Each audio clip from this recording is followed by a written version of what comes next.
సంపాదించిన మనీని హ్యాపీ మనీగా మార్చుకోవాలనుకుంటే విజువలైజేషన్ 2.0కి జాయిన్ అవ్వండి. హలో రామ్ గారు. హాయ్ నారాజు.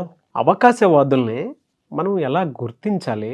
ఒకవేళ అవకాశవాదులతోనే కలిసి పనిచేయాల్సినటువంటి అవసరం వచ్చినప్పుడు ఎలా మెలగాల్సినటువంటి అవసరం ఉందండి? ఎందుకంటే ఇవాళ మనం ఒక చట్రంలో ఇరుక్కుపోయి ఉంటాం.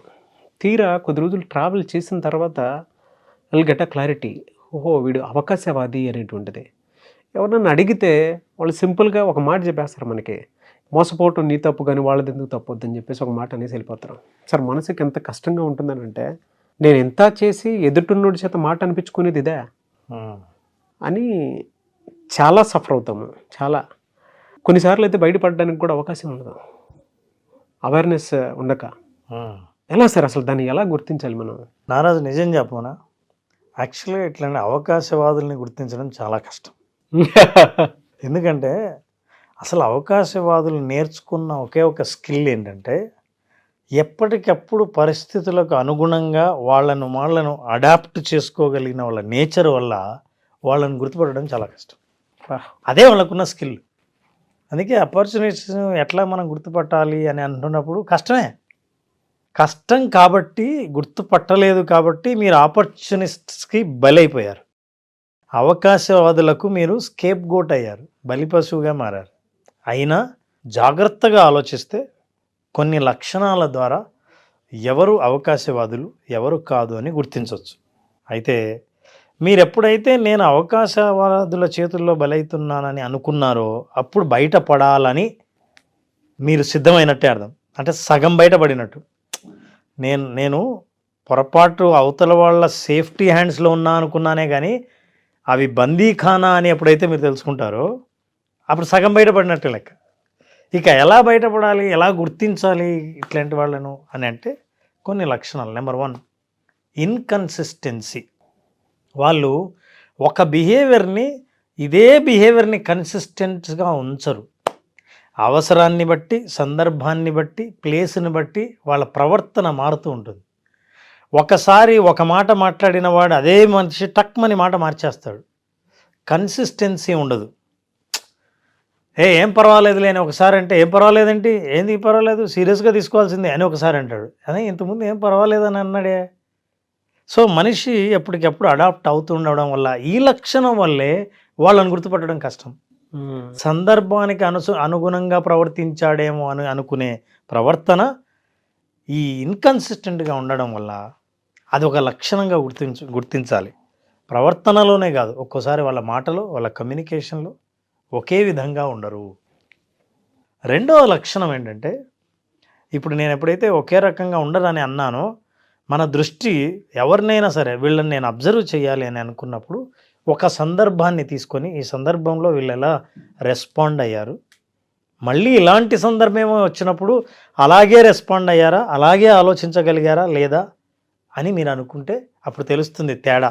అప్పటికి ఇప్పటికి తేడా ఏంటి? ఈ తేడాల్లో కారణం ఏమై ఉంటుందంటే, ఇది రెండో కారణం, సెల్ఫ్ సెంటర్డ్. వాళ్ళు ఏంటంటే స్వార్థపూరితమైన. స్వార్థం అంటే ఏంటి? తన ప్రయోజనం కోసమే ప్రతిసారి తన ప్రవర్తనను సమర్థించుకుంటారు.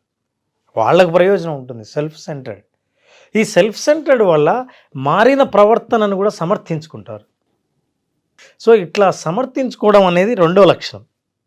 అంటే సెల్ఫ్ సెంటర్డ్. ఫస్ట్ అసలు స్వార్థం ఉంటుంది వాళ్ళకు. ఈ స్వార్థం ఏంటంటే, మీ మీద అభిమానం చూపించినట్టున్నా, మీ మీద ప్రేమ చూపించినట్టుండి, మిమ్మల్ని కేర్ తీసుకుంటున్నట్టున్న అవుట్కమ్ మాత్రం వీళ్ళకున్న ప్రయోజనమే ఎక్కువ కనిపిస్తుంది. అయితే మీరు ఎక్కడ పొరపాటు పడతారంటే, ప్రేమ, అభిమానము, ప్రేమ, కేర్. వీళ్ళ డబ్బులు వీళ్ళు తినేసినా పర్లేదు, అంటే అవుట్కమ్ వీళ్ళు డబ్బులు తినేస్తారు, కానీ వీళ్ళు మాత్రం బందీఖానాలో ఉంటారు. ఈ రెండు చేతులు పెట్టినట్టు కాపాడినట్టున్న చేతులే కానీ అది పిడికిలు అనే విషయం గుర్తించరు. సో ఈ పిడికిల్లో బందీఖానా సెల్ఫ్ సెంటర్డ్ వాళ్ళ ప్రవర్తన వల్ల అందులో ఉండిపోయి చివరికి పూర్తిగా వాళ్ళ మీద ఆధారపడిన పరిస్థితి వచ్చినప్పుడు గుర్తించలేరు. వీళ్ళు అవకాశవాదులా కాదా అని ఆధారపడవలసి వచ్చినప్పుడు, ఎప్పుడైతే అమ్మో ఇది అవకాశవాదులో నేను ఇరుక్కున్నాను ఇప్పుడు బయటపడాలి అని అనుకున్నారో 50% బయటపడినట్టే లెక్క. ఈ సెల్ఫ్ సెంటర్డ్నెస్ను గుర్తించాలి, వాళ్ళ స్వార్థం ఏంటి అన్నది. మీరు ఇందాక అన్నట్టు 50% బయటపడినట్టు లెక్క అంటే ఫస్ట్ వాళ్ళకి ఆ థాట్ ఖచ్చితంగా క్రియేట్ అవ్వాలి. అవును. ఈ వీడియో చూసిన తర్వాత అయినా సరే కొంతమందికి అర్థమవుతుంది, ఓహో నేను ట్రాప్లో ఉన్నానా. అవేర్నెస్ అండి. ఈ అవేర్నెస్, అసలు అవేర్నెస్ అంటే జ్ఞానం అని. ఈ జ్ఞానం ఎప్పుడైతే వచ్చిందో చీకటి పోయిందని అర్థం. అంతే. ఇంతవరకు అంధకారంలో ఉన్నాను నమ్మి ఇప్పుడు తెలిసాను. ఈ అవకాశవాదులు మ్యానిపులేట్ చేయడం అన్నది వాళ్ళకున్న పెద్ద స్కిల్. ఈ మ్యానిపులేషన్ అంటే ఏంటంటే ఇందాకే మనం అనుకున్నాం, మీకు ఇచ్చే ఇంప్రెషన్ ఎలా ఉంటుందంటే నా గురించి పట్టించుకునేవాడు ఒకడు ఉన్నాడు, నా గురించి ఆలోచించే వాళ్ళు ఉన్నారు, నేను ఏం చెయ్యాలో ఏం చెయ్యకూడదో చెప్పేవాళ్ళు ఉన్నారు అనే దాన్ని కేర్గా మీరు భావిస్తే వాళ్ళ అవసరంగా వాళ్ళు భావిస్తారు. సో ఈ మ్యానిపులేటివ్ బిహేవియర్ వల్ల అవతల వాళ్ళు మీకు ఎప్పుడు కనిపించినా సరే వాళ్ళలో మంచిని మాత్రమే బయటపడేటట్టు జాగ్రత్త పడతారు. అందువల్లే వీళ్ళని గుర్తించడం చాలా కష్టం.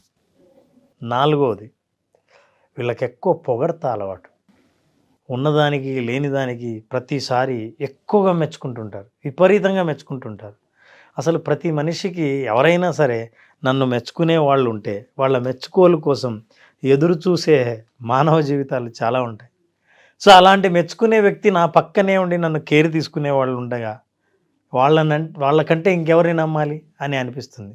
కానీ వీళ్ళకున్న ఈ లక్షణాల్లో విపరీతంగా మెచ్చుకోవడం, అవసరాన్ని బట్టి వాళ్ళని ఫ్లాటర్ చేయటం, ఇవన్నీ అంటే ఆ మెచ్చుకున్నప్పుడు వీళ్ళకి ఏదో ప్రయోజనం ఉంటుంది, అది చూడాలి. ఈ లక్షణం కూడా వాళ్ళకు ఉంటుంది. స్వార్థం అన్నది సెంటర్గా ఉండి అవతల వాళ్ళ బిహేవియర్ని ప్రతిసారి కంట్రోల్ చేస్తూ దాన్ని ప్రేమగా కేర్గా చూపిస్తూ ఉన్న వాళ్ళందరూ అవకాశవాదులు. ఈ ఆపర్చునిస్ట్ గురించి నారాజు సుమతి శతకంలో ఒక పద్యం ఉంది. ఎప్పుడు సంపద కలిగిన అప్పుడు బంధువులు ఒత్తురు, అది ఎట్లనినన్ తెప్పలుగా చెరువు నిండిన కప్పలు 10,000 చేరు గదరా సుమతి అని. సో ఎప్పుడైతే వాళ్ళకి కావాల్సింది దొరుకుతుందని వాళ్ళు అర్థం చేసుకుంటారో అప్పుడు మన మీద దాడి చేసి వాళ్ళని అవకాశంగా వాడుకుంటారు. సరే, నేను అవకాశవాదానికి నేను గురి అవుతున్నాను అని తెలుసుకునే జ్ఞానమే బయటపడడానికి మార్గం ఓపెన్ అయినట్టు లెక్క. ఆ అజ్ఞానమే నేను ఆనందంగా చాలా సేఫ్గా ఉన్నానని అనుకోవడమే అజ్ఞానం. అయితే ఒక్క విషయం చెప్పాలి నారాజు, చాలా ముఖ్యమైన విషయం. జెన్యూన్గా ఈ లక్షణాలు ఉన్న వాళ్ళందరూ కూడా అలాగే కనిపిస్తారు. మీరు ప్రమాదంలో పడే అవకాశం ఉంది. అంటే ఇట్లాంటి లక్షణాలు చూపించిన వాళ్ళందరూ అవకాశవాదులేమో అనుకుంటే మాత్రం పొరపాటే. అవును. ఎందుకంటే మంచి వాళ్ళకు కూడా ఇలాంటి లక్షణాలు ఉండే అవకాశం ఉంది.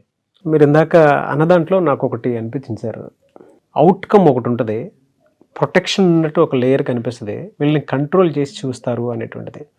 అదొక క్యారెక్టరిస్టిక్స్ కింద చెప్పొచ్చు. అలాంటివి వీళ్ళు సఫర్ అయ్యేటువంటి ఏ విధంగా ఉంటాయి అంటే ఎక్స్ట్రీమ్ లెవెల్లో? ఓవర్ డిపెండెన్సీ వల్ల ఒక నిర్ణయం తీసుకోలేరు. బయటికి వెళ్ళాలన్నా వీళ్ళ తోడు కావాల్సిందే. అసలు మీకోసం మీ డబ్బుతో మీరు చేసే పనిని కూడా వాళ్ళు చెప్పకుండా చేయలేని స్థితికి చేరుకుంటారు. అవతల వాళ్ళు మీకు నేనున్నాను కదా, నేను కొనిస్తాను, మన ఇద్దరం షాపింగ్కి వెళ్దాం, మీ డబ్బే నేను ఖర్చు పెడతా అని అన్నప్పుడు అరే ఒక మనిషి ఉన్నాడు కదా అని మీరు అనుకుంటారు. కానీ ఆ వ్యక్తి మీకు టైం స్పెండ్ చేసేంత వరకు మీరే నిర్ణయం తీసుకోలేని స్థితి వస్తుంది. సో చివరికి మీ చాయిసెస్ మీ చేతుల్లో లేవు అని అర్థమవుతుంది. ఈ ఓవర్ డిపెండెన్సీ ఏమవుతుందంటే మనం డెసిషన్ మేకింగ్లో డిలే అయ్యి మన అభివృద్ధి వాళ్ళకు అనుగుణంగా వాళ్ళ డైరెక్షన్లో వెళ్ళడం మొదలు పెడుతుంది తప్ప మనకి ఏది అవసరమో ఆ రకమైన డైరెక్షన్లో మనం వెళ్ళడానికి వీలు కాదు. అంటే దీన్ని బట్టి నాకు అర్థమైంది ఏంటంటే, మీరు ఇందాక చెప్పినట్లు ఈ ట్రాప్లో ఉండేటువంటి వాళ్ళు నయవంచికంగా ప్రేమ ఎప్పుడు చూపించినా ఆ ప్రేమను గుడ్డిగా నమ్మేస్తారు. వాళ్ళ అవసరాలకు ఏం కావాలన్నా వీళ్ళు చేసేస్తారు. కానీ వీడు మాత్రం వీడికి కావాల్సిన అవుట్కమ్ ఒకటే తీసుకుంటాడు. అంతే. వీడికి ప్రేమ చూపించాలనుకుంటే ప్రేమ చూపిస్తాడు, నటించాలనుకుంటే నటిస్తాడు, బయట తినిపిస్తాలని తినిపిస్తాడు, బయట తిప్పాలని తిప్పాలి, అన్ని బిహేవియర్స్ ప్రదర్శిస్తాడు. ఎందుకంటే తనకు కావాల్సిన ఒక అవుట్కమ్ ఉంటుంది దానికోసం. అందుకే వీళ్ళని మాల్ అడాప్టివ్ అంటారు. అవసరాన్ని బట్టి, అవసరానికి ఏ బిహేవియర్ తనకు కావలసిన అవుట్కమ్ సాధించి పెడుతుందో ఆ బిహేవియర్ని వాళ్ళు అప్పటికప్పుడు అడాప్ట్ చేసుకుంటారు. కాబట్టి వాళ్ళు నిజంగా మన మంచి కోసం చేస్తున్నారా, వాళ్ళ స్వార్థం కోసం చేస్తున్నామన్న డిఫరెన్స్ కనుక్కోవడం కష్టం. ఫైనల్గా వాళ్ళకి కావాల్సింది అంటే సెల్ఫ్ సెంటర్డ్ అవుట్కమ్, తనకు కావలసిన ఫలితం కావడం కోసం మంచిగా ఉంటాడు, పొగుడతాడు, చాలా కేర్ తీసుకుంటాడు, టైం ఇస్తారు. This is very important thing. Time ఇస్తారు, బహుమతులు ఇస్తారు, ప్రైస్ చేస్తారు. డబ్బంతా వీళ్ళది, కంట్రోలింగ్ అంతా వీళ్ళది, అజమాయిషి ఉంటుంది తెలియకుండా. వాళ్ళ మీద అజమాయిషి ఉంటుంది. అంటే మీ ప్రోగ్రెస్ వాళ్ళ చేతిలో ఉంటుంది ఇంకంతే అని అనుకున్నప్పుడు మనకు అర్థమవుతుంది వీళ్ళ అవకాశవాదులు. ఓకే, దాన్ని ఎలా ఐడెంటిఫై చేయాలి? ఇప్పుడు చాలామందిని మనం అవకాశవాదుల కింద తీసుకోవడానికి అవగాహన ఉండదు. బట్ దాన్ని ఎలా గుర్తించాలి మరి? అంటే నేను అవకాశవాది చేతిలో ఉన్నాను అనేటువంటి విషయం ఎలా గుర్తించాలి? వాళ్ళ లైఫ్ని కంపేర్ చేసుకుంటే Naraju, number 1 decision making, number 2 life style, number 3 progress. తమ ప్రోగ్రెస్ కానీ, డెసిషన్ మేకింగ్ కానీ, లైఫ్ స్టైల్ కానీ ఒక 6 నెలల కిందటితో పోల్చుకుంటే తమ చేతిలో ఉన్నవన్నీ వేరే వాళ్ళ చేతుల్లోకి వెళ్ళకపోయాయి. మన చేతుల్లో అంతకుముందు ఏమున్నాయి? ప్రోగ్రెస్ మనం నిర్ణయించిందా, మన ప్రోగ్రెస్ ఇతరులు నిర్ణయించిందా? చివరికి ప్రతిసారి ఫలితం నాకెక్కువ వస్తుందా, నేను పొందుతున్నానా, నేను ఖర్చు పెట్టి నా సమయం స్పెండ్ చేసిన తర్వాత ఇతరులకు ఎక్కువ ప్రయోజనం పోతుందా, అవతల వ్యక్తికి ఎవరికైనా సరే? ఇవి చూసినప్పుడు వెంటనే పిక్చర్ క్లియర్గా అర్థమవుతుంది. What was my life 6 months ago, what is my life now? Fantastic and దాని గెట్ అ క్లారిటీ. మన కామెంట్ బాక్స్లో కూడా పెట్టేస్తారు. Thank you so much Ram గారు, ఒక మంచి అవగాహన కల్పించినటువంటి, అంటే మేము బందీఖానాలో ఉన్నదాన్ని ఒకేసారి క్లియర్ చేశారని చెప్పేసి. నిజమే సార్, అదే 6 months బిఫోర్ మనం ఏంటి, ఆఫ్టర్ 6 months ఏంటి, మనిషి పరిచయం అయ్యే ముందు ఏంటి, నేను పరిచయం అయిన తర్వాత ఏంటి అనేటువంటిది ఒకసారి రివ్యూ చేసుకుంటే పిక్చర్ క్లియర్గా కనిపిస్తుంది. మరి ఎట్లా సార్ దీన్ని బయటపడాలి అని అంటే, ఇప్పుడు వాళ్ళైనా ఇన్స్టెంట్గా వదిలించుకోవాలనుకుంటే కూడా వదిలించుకోలేరు కదా. బయటపడాలంటే చాలా సింపుల్ నారాజు. ఒకసారి అవతల వాళ్ళకి వ్యతిరేకంగా మీరు డెసిషన్ తీసుకొని చూపించండి, వాళ్ళు ఎలా రియాక్ట్ అవుతారో చూడండి. అవతల వాళ్ళు ఎక్స్పెక్ట్ చేసిన అవుట్కమ్కి మీరు రివర్స్ అవుట్కమ్ని మీరు ప్రయత్నించి చూడండి. ఇదే నాకు ఇష్టం అని చెప్పండి. మీ ఇష్టాన్ని ఎంతవరకు సపోర్ట్ చేస్తారో చూడండి. అంటే మీరు అబ్జర్వ్ చేసిన ప్రతిసారి వాళ్ళు ఎక్స్పెక్ట్ చేసిన అవుట్కమ్ కాకుండా మీరు కోరుకున్న అవుట్కమ్ని మీరు ఫోర్స్ చేసినప్పుడు అవతల వాళ్ళ రియాక్షన్ ఎలా ఉంటుందో చూడండి. ఈజీగా అర్థమైపోద్ది. వెంటనే ఇది మన కోసమా, నీ కోసమా? చాలామంది వీడియో చూసిన తర్వాత ఒక క్లారిటీకి వచ్చి చిన్న టెస్ట్ చేస్తారు కూడా. అవునా? కింద కామెంట్ బాక్స్లో పోస్ట్ చేసిన ఆశ్చర్యపోయే పని లేదు. వాళ్ళు ఎక్కడో ఉండరు సార్, ఆపర్చునిస్టులు ఎప్పుడూ కూడా సొసైటీ నుంచి మనకు తగిలినటువంటి వాళ్ళే ఉంటారు. అది ఫ్రెండ్ రూపంలో జరగవచ్చు, బెస్టీ రూపంలో జరగవచ్చు, ఆఫీస్లో కొలీగ్స్ రూపంలో జరగవచ్చు. వీళ్ళైతే ఇంకా డేంజర్. ఇంకా మన ముందు ఒకలా మాట్లాడతారు, మళ్ళీ వాళ్ళ బిహేవియర్ వీళ్ళ బిహేవియర్ అంటే ట్రయాంగిల్లో నడుస్తూ ఉంటుంది. మెయిన్ ట్రయాంగిల్ ఎప్పుడు ఎలా ఉంటుంది అంటే వీళ్ళిద్దరి గురించి వాడుకొకటికే తెలుసు, కానీ వీళ్ళకి చెప్పాల్సింది వీళ్ళకి చెప్తాడు, వాళ్ళకి చెప్పాల్సింది వాళ్ళకి చెప్తాడు. బట్ అవుట్కమ్ మాత్రం వాడు అనుకున్నట్టు జరగాలనుకుంటాడు. అంటే వీళ్ళిద్దరిని నేనే మేనేజ్ చేస్తున్నాను అనే మోడ్లో ఉంటాడు. అవును. ఇంకొక టెస్ట్ చేయొచ్చు నారాజు. మీరు వీళ్ళు పరిచయం కాకముందు మీకున్న హాబీని ఏదో ఒకటి దాన్ని మర్చిపోయి ఉంటారు. మీరు రెగ్యులర్గా చేస్తున్న విషయాన్ని వదిలేసి ఉంటారు.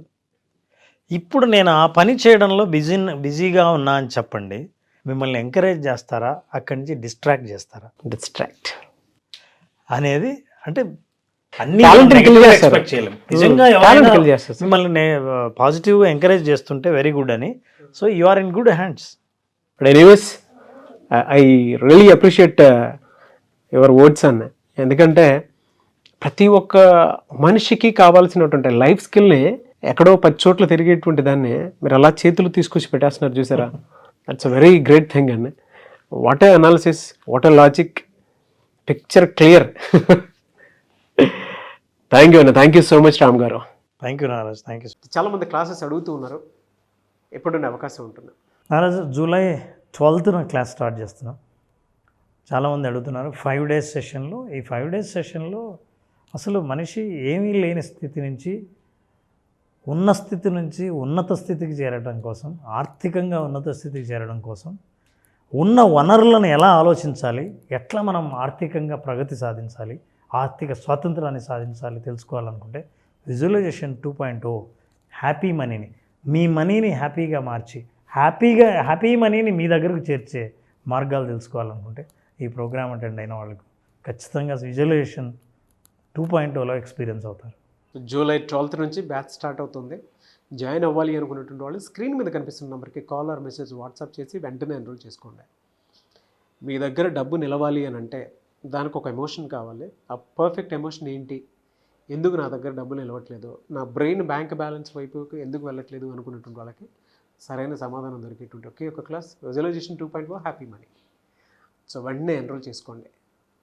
Anyways thank you sir, thank you so much Ram garu. Thank you.